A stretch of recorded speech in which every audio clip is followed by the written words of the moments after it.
So in a recent video, I discussed my problems as a reseller, one of them being just working capital. And on that same topic, I'm going to introduce today another problem with a proposed solution, I think.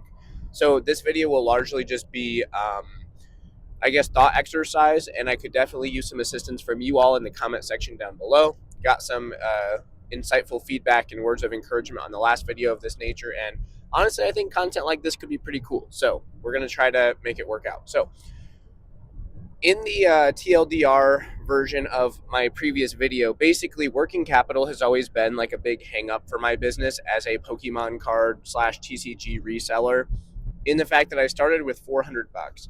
And in today's world, I'm moving like, 5 figures a month. And that is obviously like a different realm. Like that's a different scale than what I came from. But we're still just not at a point where, I think that we could be otherwise. So I'm faced with this issue. The proposed solution that I was discussing was simply like, one option that's pretty obvious is leveraging credit. But I'm like sitting here thinking about this, and one of my big goals is using Pikachu collectibles to pay off my house. And my wife and I have made a lot of like financially frugal decisions, and we kind of live in a way that a lot of other people probably wouldn't find attractive. Like we haven't been on a vacation in like 5 or 6 years. I was just talking to a buddy of mine last night, and like I realized my wife and I hadn't been even to like a concert just together in since like 2019.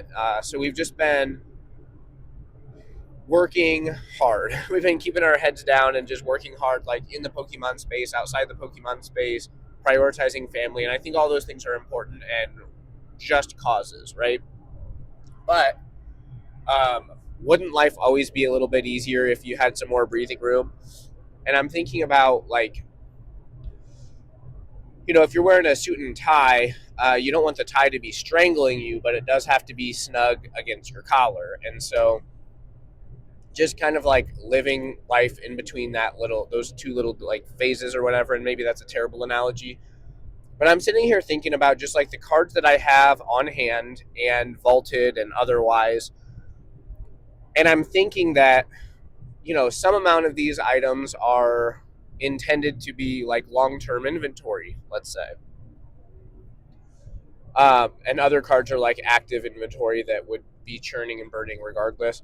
And I'm just kind of thinking about all this stuff and doing the mental math, as I'm sure that most of us who don't utilize spreadsheets to their fullest potential do. You probably do just as much mental math as I do, and maybe you're as neurotic as me and you obsess over like the details on a regular basis.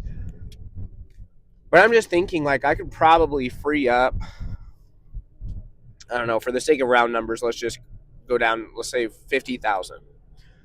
I'd probably free up about $50,000. And that's all TCG related stuff, which is what Pikachu Collectibles deals in. So I'm doing business in that. So the implication of that would be if I were to extract all of that capital, like sell everything that's not a gift or, I have some extreme level of sentiment towards, and that would have to be such a short list, like a very short list, literally just keeping gifts and things that are hyper sentimental. That's like, and then the implication of that is, let's say I sell it all and I free up that much space. Well, if I don't spend any of that and I just try to like take that as like net profit, I'm going to pay tax on like 37% of that. Number becomes smaller. But say I just keep that in Pikachu Collectibles. Well, I effectively just doubled my business, right? Or tripled my business. And the thing is, over the last handful of years, I've gone from $400 to, doing 6 figures plus in reselling. And it hasn't actually taken that long. It hasn't actually taken, I don't have to be the smartest guy in the world. It's just about being consistent. And whether or not I have the same amount of money that I have now or more, I'm still going to have the ability to be consistent. And so the more I'm thinking about it, the more I'm almost talking myself into, and I'll go back and just like clarify this point, because you're like, dude, what are you even talking about? Just do it then. Well, what my wife and I had been thinking is we'll just continue to grow the book value of my inventory until we could just liquidate it all, pay the tax bill, and pay off the house, right off into the sunset, and then rebuild. But it's kind of like one of those situations where the market is so hot right now. I love the cards that I have in, my physical location, as well as like the vaulted, various vaults. They're cool. They're great. I enjoy them. But forever, I will have owned those cards, you know? And so even though it's not exactly the amount, it's not the amount that we were like wanting to cash out on. Well, I think that implication is then just don't cash out. Like, sell it all, continue to use that to buy at margin and sell at margin, and continue to compound that money. And, when you're digging a hole, there's a reason that a construction worker would default towards having a hole dug with an excavator instead of using like a garden spade, because a bigger shovel or a bigger bucket digs a bigger hole faster. And not trying to be digging a hole in the sense of like doom and gloom and destroying my finances or destroying my life, but I'm saying, like, if we're trying to dig a hole to the you know to the gold mine or whatever buried underground, a bigger shovel is going to get you there faster.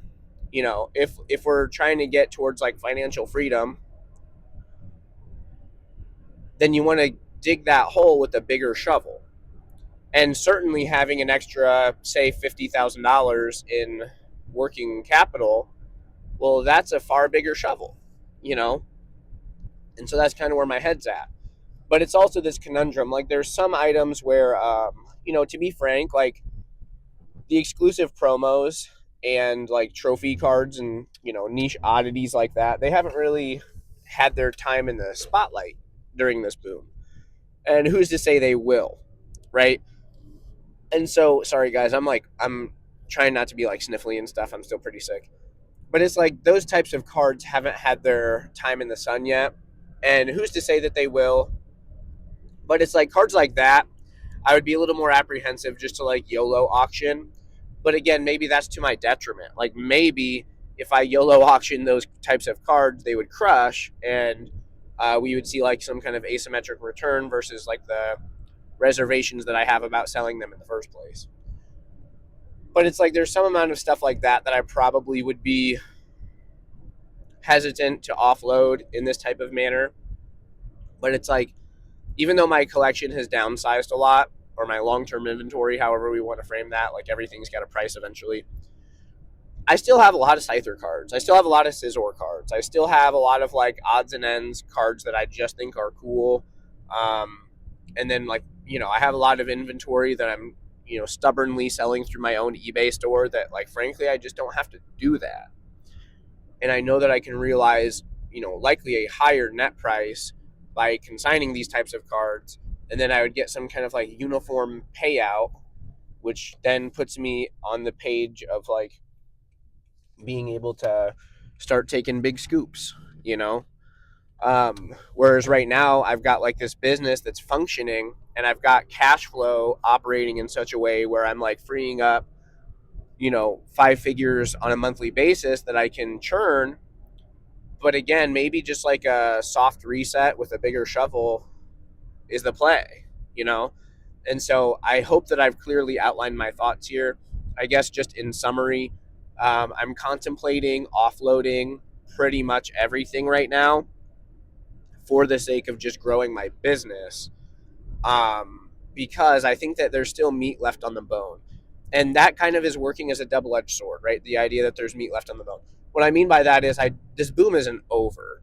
I think by the time I would like get everything sent off to consignment, offload it, I don't think the market halves. As a matter of fact, I think that, and this is me just guessing as a dude driving around, I think there's a greater opportunity that instead of having, the market bumps up X percentage. And so I think that there is still quite a bit of opportunity to utilize an increased amount of capital to my favor, basically. I think that I can make more money faster before the year's over or before the boom is over, however that timeline may pan out. I think that there's a greater opportunity for me to make way more money by doing that. And that kind of leads me back to the question of, well, what is the purpose of a business? For me, it is to make the most amount of money ethically as possible. And I'm not trying to like get rich quick or anything like that. But it's like I've been doing this for, I've been in the Pokemon hobby for like 7 years now. And so it's definitely not like a get rich quick thing. 7 years, I guess, 7 years relative to like 100, that's pretty quick. But 7 years relative to, I'm 29. So 7 years is a decent chunk of my life, almost a fourth, right? So I don't know. That's just kind of where I'm at. I would love some insight from you all in the comment section down below. What would you do if you were me? Thanks for watching. See you on the next one.